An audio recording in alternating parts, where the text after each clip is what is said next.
The best business advice I've ever gotten came well before I started in business. And it was, what are the 2-year-old questions? Why? Why not?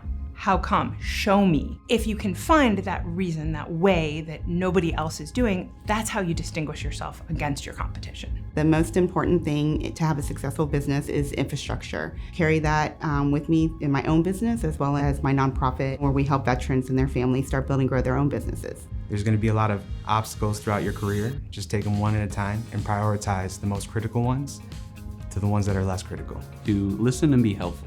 Don't tell your customer what they need. Instead, listen and build a solution that fits their needs and solves their problem. Embrace unpredictability.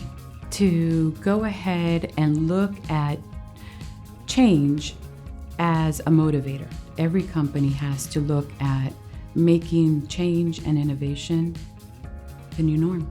You have to surround yourself with people who come to the table with better ideas than maybe you have. And a lot of times the Titan's idea is not necessarily the best idea in the room, and you need people around you who will come to you and tell you it's not the best idea and bring valuable solutions to you. Best business advice I ever received was to ignore all the noise.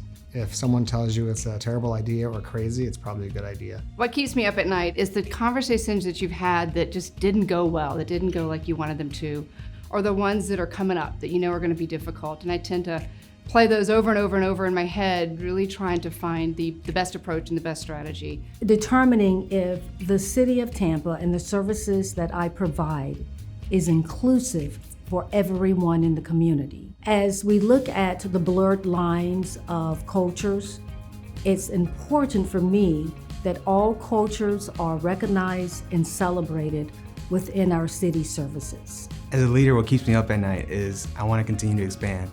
As a CEO, you're running a company, right? You have multiple employees underneath you, and every decision you make can impact them either positively or negatively. The mystery and just endless possibilities of things that we can do. So a lot of it's enabling a team to bring also their vision to life and unite to bring that mission forward together. Focus on bringing your passion and purpose through your work. Ensuring that I'm doing the best possible to help my team and my organization thrive. Am I raising the bar? Did I at least succeed 1% better today? Keeping an eye on the constantly evolving technology landscape. We're challenged to make sure we're empowering our clients to leverage technology and advance in an ever rapidly evolving environment, and making sure that we're able to do that day in and day out. The defining moment of my life occurred when I left the engineering world and pursued a professional career in leadership. This was defining to me because I had brought skills to the table that everyone could benefit from, rather than focusing on a technical career. Being nominated for Businesswoman of the Year and being selected as a finalist. What that told me is just do what you love and be passionate about it. It may not seem like the impact that you're making is making an impact, but it absolutely is, whether you realize it or not. A defining moment of my life was when I was in the Mekong Delta in Vietnam. I was in a very, very remote part of the world, and I realized that everyone has phones. And that was my way in which I could provide education to everyone, everywhere. When I chose to join the nonprofit sector, leaving the for-profit sector, joining the nonprofit sector has helped me serve my community better and serve my employees well. When I learned my authenticity, I was told too many times that I was too Hispanic. I quickly learned that my authenticity and my voice were key differences for me that I had to embrace and I had to cultivate, and I had to go ahead and nurture in others. The most defining moment in my career was in 2008. When the economy crashed and we had just opened and spent so much money, I had to pivot to survive. That meant I had to let go of the original vision and mission of the company. A defining moment in my life came long before I was a leader. I worked for a firm in which one of my managers seemed that FaceTime was more important to him than actually what I was doing and the work I was getting done. If team members can be successful and efficient, I don't need to know when they're getting it done or how they're getting it done. As long as a company we're progressing, that's what matters to me. I had an employee come to me unexpectedly who asked me if I had ever considered adoption. And she said, well, I think you and your husband would be the right people to adopt my grandchildren who are about to go into foster care. Leadership wasn't just about leading my company, but it was someone seeing something in me and creating me to be a mother. A belief a Titan should have is that they can make things better. And that starts internally by helping your employees understand that they can be better.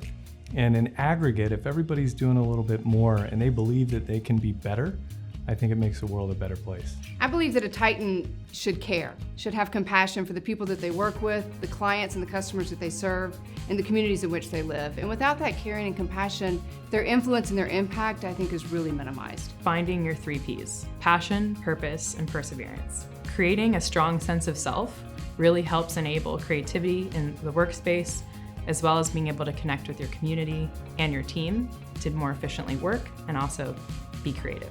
The first is resilience. No matter what happens, we're going to find a solution. The second belief I believe is critically important to a Titan leader is servant leadership. And then lastly, and certainly not least, is the pillar and the belief of utmost integrity that ties into trust and our reputation. Understanding sort of the end game to help people, help families grow. And I'm really in a fortunate place with my business to really, and I see it as a philanthropy accelerator. We bring companies together and charities together, and we help people give back to society while they're enjoying themselves. Everyone deserves the opportunity to achieve greatness. We should strive for excellence, lead with empathy, and always ask, how can I help? Because our success is measured by the positive impact we have on others. The core belief is really around honesty and integrity.